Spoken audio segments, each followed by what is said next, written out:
Welcome back to the second portion of our meeting this evening. This is the prepared presentation portion of our speech, of our meeting this evening. Today we have two speakers. You have yours truly and our very own Angela Lansbury. I will be going first and then Angela will be going second. With that, let's get into the fray. Hello, Toastmasters and guests. A most welcome, good morning, good afternoon, good evening. I believe firmly that you reap what you sow. Don't you agree? You reap what you sow. I started my career as an accountant. Yes, I was an accounting clerk. And as an accounting clerk, I worked in the inventory and budget department. In the inventory and budget department, it was a team of 9 individuals. We all had different functions. I was primarily responsible for import, export, purchase order, and the custom entries that go along with those. But I made it a point to learn every desk in my department. So I was not only proficient at my desk, but I learned the other 8 desks in my department. Whenever anyone would go on leave, holiday, or simply called in sick, I was able to hold over their desks as well as my own responsibilities. That made me a go-to team member for my manager. Whenever she needed something done, she would call on yours truly. And that made me feel great. I've only been in this department at that time for a little over 6 months. And I had already mastered every desk in that department. And I felt good about myself. But I wanted to be a supervisor. At that time, no one in the company made it to supervisor within 2 years. You would have to be working for 3 years before you get a supervisor assignment. But I felt as though I had already mastered my department. I knew every role, every responsibility. So why shouldn't I be supervisor? My manager looked at me and said, yes, you're a proficient employee, but you do not play well with others. What do you mean I don't play well with others? Edward, you are a selfish person. You do not share your knowledge with others. You do not make others feel welcome. As a matter of fact, you're not well liked. You're only here because you can do the job. That was a rude awakening for me. And I realized I am not done yet. Yes, I'm a proficient employee. Yes, I can do every assignment in my department, but I had poor people skills. I did not work well with others. To quote my manager, I did not play well with others. So I learned to be a better team player. I learned to share recognition for a job well done with my workmates. I learned to be courteous and complimentary to them. And in time, they became fond of me. And they helped me accomplish other assignments in my department, which was great. When the audit came around and our department passed with flying colors, old habits died hard. I wanted to take all the credit, but I remember I must be complimentary to others and I must share the praise with my teammate, which is what I did. And shortly thereafter, I was promoted to supervisor. It only took me a year, but I got there. And I realized I was not done yet. Being in the inventory and budget department, I realized that, yes, we are in accounting, we are keeping the money, we are keeping this company afloat, but the guys in IT have a larger budget. How is that? We are the money people. We should have the largest budget. Well, if you can't beat them, you join them. once again, I realized I wasn't done as yet. I started to take IT courses. I went back to school and got a degree in IT, software engineering. And I went to the head of department for the IT department, Raphael Marin, and said, Raf, I want a transfer to your department. He looked at me and said, Edward, you're a good accountant. We love having you in accounting. You keep us on our toes. You best serve us in accounting. Besides, we don't have any opening.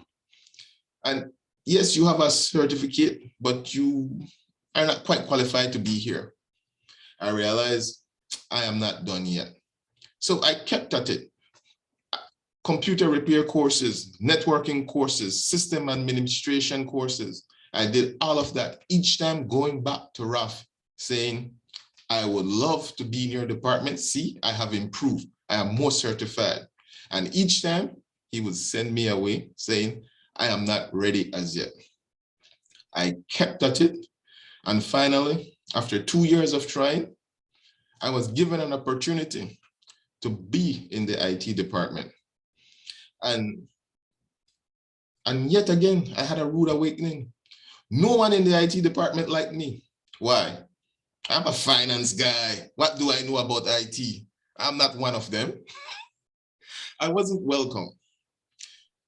The guys had a saying in that department, RTFM, read the blank manual. No one assisted me. I had to learn it all on my own. And I was given the share registry of the company, who owns what shares and how much dividend they were supposed to collect. I'm pretty sure all my workmates in the IT department thought I would fail at that assignment.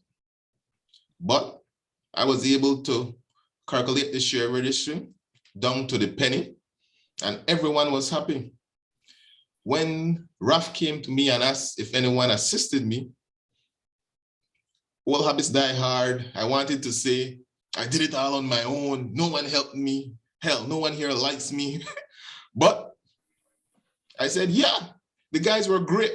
They pointed me in the right direction and assisted me along the way, much to their surprise. And at that moment, I was welcome to the team because I shared recognition for success with them. And even then, I realized I wasn't done as yet, that if I was continuing to be successful as an IT professional, I would need to keep improving myself. I realized I wasn't done as yet. Toastmasters and guests.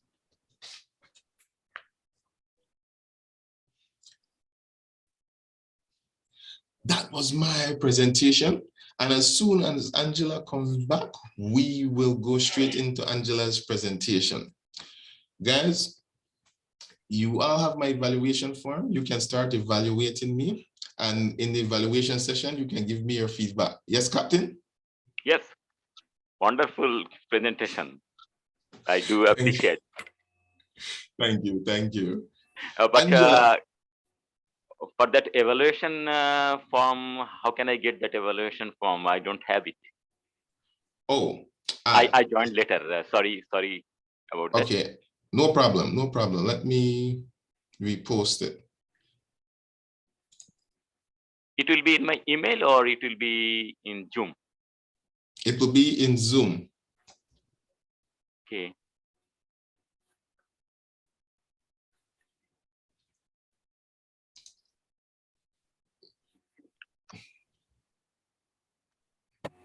Did you see it? Do you see it in the chat?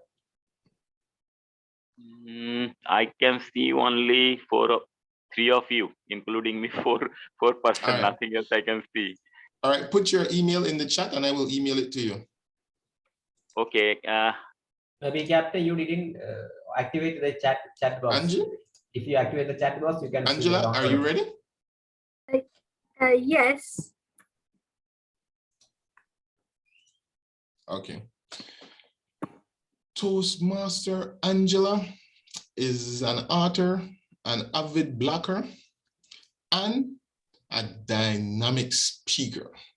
Tonight, she will be doing a 10-minute presentation based on reflecting on her path. How did she get to this point? The purpose of her project is for her to reflect on her growth during the completion of the entire path. Angela will be regaling us on her growth from level 1 to level 5. Ladies and gentlemen, Angela Lansbury. Thank you very much, Edward. The first thing I learned was that you have to pin the timer, and I now need to find the timer. That would be yours truly. Yes, and tell my timer that I would like 2 minutes at the end for questions, and that leaves us, it's 10 to 15 minutes, isn't it? So that would leave us at 13. So I would then want 12, I want 11 o'clock. I want 11 minutes, the first signal, the green, which means you've done enough. 12 on the yellow, and 13 on the red. And then again, the last 2 minutes should be like a 2-minute table topic, 1, 1.5, and 2. Okay, no problem, Angela. Okay, now I'm ready to start. If you could start from now. Thank you, Edward, for that lovely introduction. First thing I must tell you is that I have it organized, at least I think I have. I try to have my paths all organized because I have kept a magic book which was provided by the district, in which all the projects for all the paths are listed. What I have learned is that originally my idea was to write which path I'd done and tick it off. That's not good enough unless you follow very carefully to do everything online. Now, the pathway system requires you to go online, complete every project, and then get at each level to get it signed off by your VPE. That's your second in command on the committee of your club. Then, only after that person has ticked it off in the pathways online, can they then tell Toastmasters International, the headquarters in America, that the member has completed it. If you try and do what I have been doing all along, which is wait until you got to the end of the 14 projects and then say, hey, I've completed the last one now, let's tick them all off. By that point, you've lost track of level 1. So now I'm trying to do it the good way. One of the reasons why I did it the complicated way was because I'm a member of 5 clubs.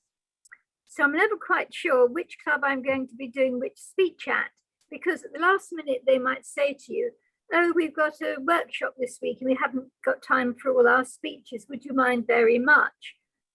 Or you might find that another club says, oh, we've got a space, please give a speech. Or they say, we need an evaluator.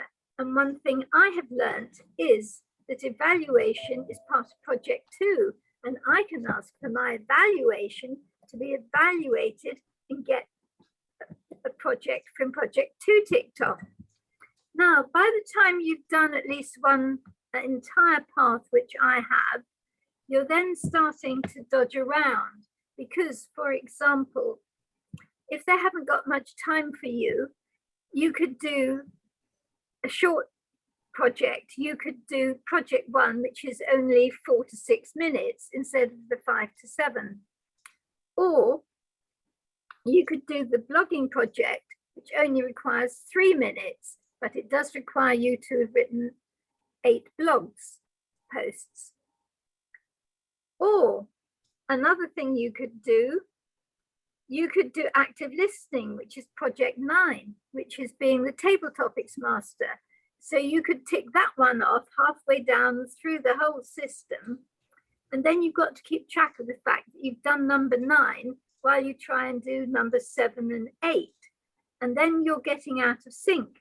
So then what you need is not just this little book where you've ticked each project off, but you need to keep a record of it in an A4 page where you have got the project, the level, the number of the project, the title of your speech, the name of the evaluator, because at some point, somebody who doesn't trust you or doesn't know you will want you to prove exactly what you've done when.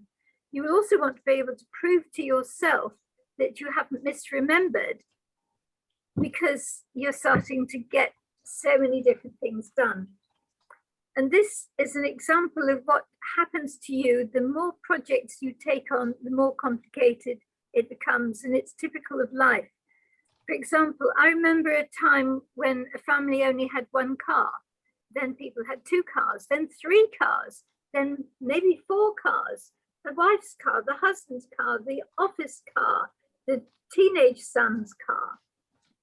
Telephones, there was a time when you had 1 fixed telephone in the house with a short number, 7 digits, 3 and then 4, and everyone remembered their own phone number. Then we got mobile phones, and we had 2 phones, a fixed phone and a mobile phone. Then we had each member of the family had their own mobile phone. So you've got to remember your phone, your husband or wife's phone, maybe your children's phone, and the household phone, which by now you might have forgotten the number of. Similarly, with insurance, the same thing is happening. So what's happening in your pathways is happening with your telephone numbers, your insurance, everything else. Life is getting more and more complicated, and you need to keep more and more careful records. And the record needs to be in a place where you can find it in a hurry. That is my main total takeaway from completing the whole path. I shall now look at the individual parts of the path as we go through it. Now, number 1, in every path, the first 3 projects are the same on level 1. And the first thing you do is your icebreaker. Now, an icebreaker is 4 minutes up to 6 minutes, and it's in essence your life story, your CV, or your introduction. How do you remember what you've done, and how do you cut it down? One thing I have done is I've written my own life story. There's only 1 copy of it because it's only for me, because it's private. It's got everything inside it, like bank details, birth dates, mother's maiden name, which I wouldn't want everyone to know because they're a security question. But if I want to, I am constantly finding this magic book is important. If I come to write an icebreaker and I want to say, I was at school in such and such a year, the further away I get from my school days, the harder it is to remember which years I was at school. The same applies to all the different jobs I've had. Was that in the, when did I start in Toastmasters? Well, that I can find out easily by going on to the Toastmasters' own website. You can look that up, find the date, and then you can make your own magic book and write down these dates, so that if you're ever asked to introduce yourself, you should be able to pull out your introduction and have it ready. Also, every time you go to another club, they ask you for your introduction. And each time I try and do it all over again. Such a waste of time. You'd have a standard introduction you can send out to everybody.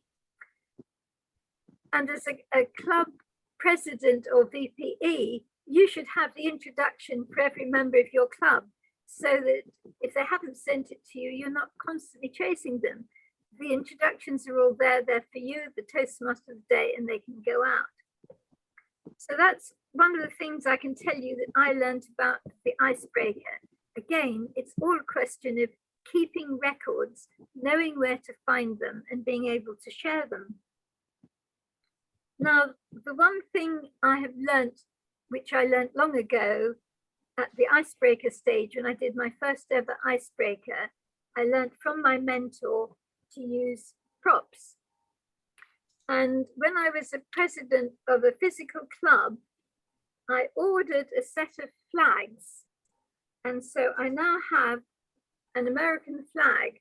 So when I talk about the time when I lived in America or about Americanisms, I can bring out this American flag. So that goes back to my icebreaker speech. Now, going on to the evaluation of feedback. Again, as we've heard today, you really need to have the same person doing the feedback for speech 1 and speech 2. And so often I go to clubs and I find that the person evaluating says, I don't know what the evaluation was for speech 1, so I don't know how to say whether or not the person has fulfilled the objective, which is to learn. And that is the whole point of this project. And they're then ready to go on and do their own first evaluation, having used the evaluation that they had for their first speech.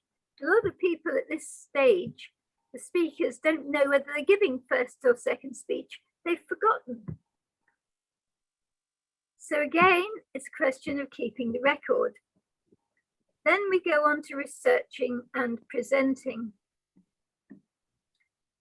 Again, it's a question of keeping records.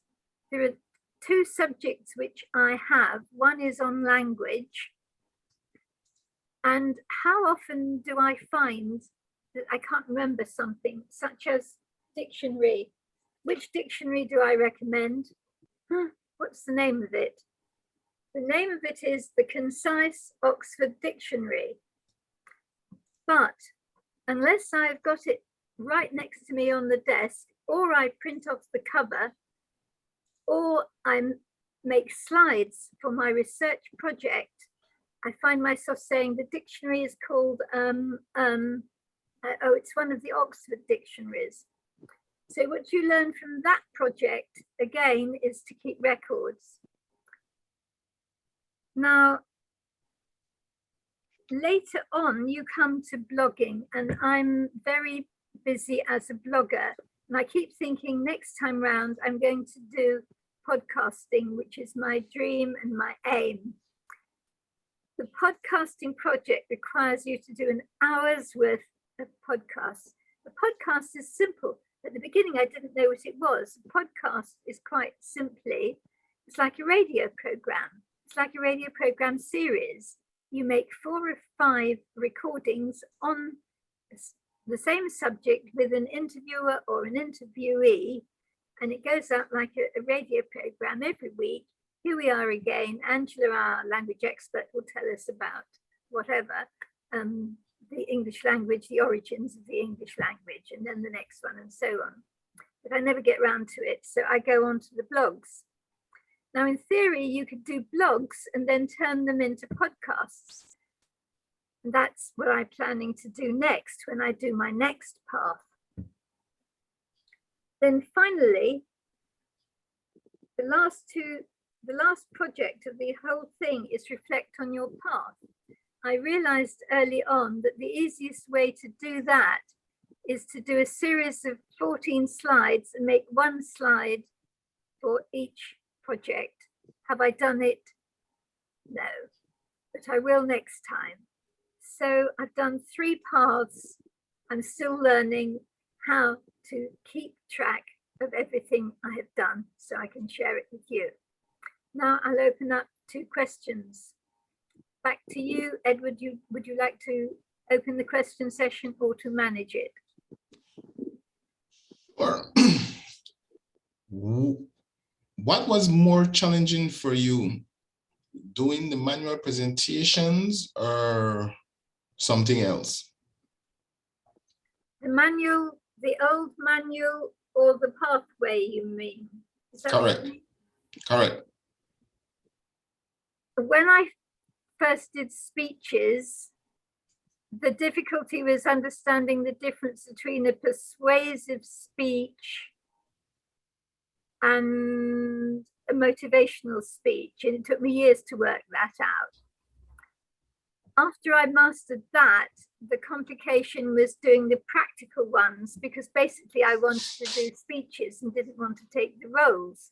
But most of the roles involved speeches of different lengths, varying from a speech on why you should keep to time to a speech on introducing others as a Toastmaster of the day.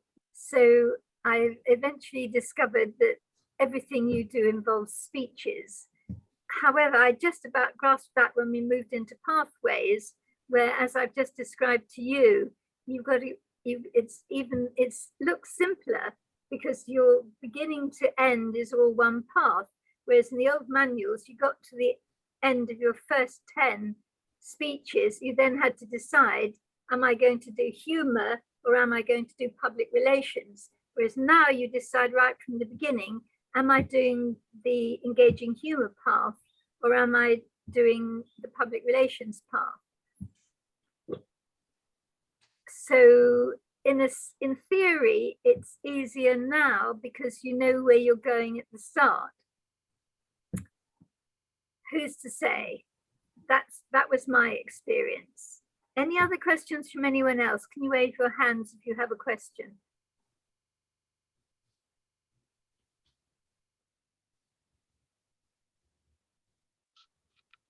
Are you timing the last 2 minutes, Edward? Yes.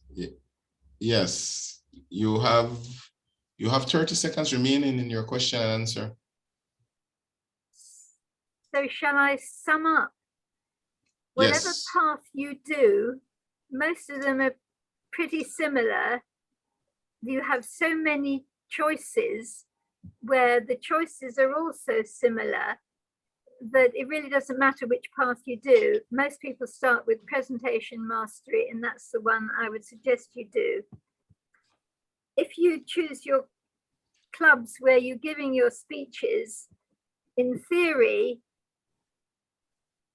there's no such thing as a failure in Toastmasters. You could go to a club where nobody knew what was going on and give a very complicated speech, get it all wrong, and they wouldn't actually know, and you'd still get past it. So don't worry about it.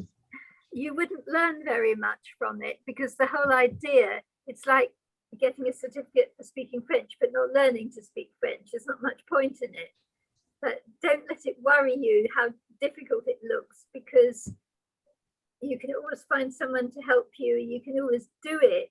And if you're lucky, the person who says to you that you didn't fulfill the objectives, you should have made a list of this, you should have asked so-and-so, you should have researched this, you should have interviewed 3 people, then you can redo the whole thing again, get credit for another path and do it better the second time.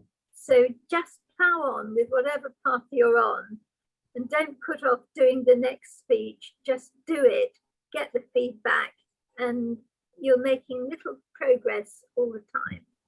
Back to you, Edward. Thank you, Angela. Most informative and educational as how we can keep track of our project as we progress through pathways. Yes, we must keep a diary and make sure we update our progress in pathways, or lest we lose track. And at the very end, we won't remember what we did or how we did it. So it's good to keep a track as we progress. Excellent job, Angela. Guys, unfortunately, we are at the end of the manual presentation section of our meeting. We'll take a 5-minute break and then we go into the evaluations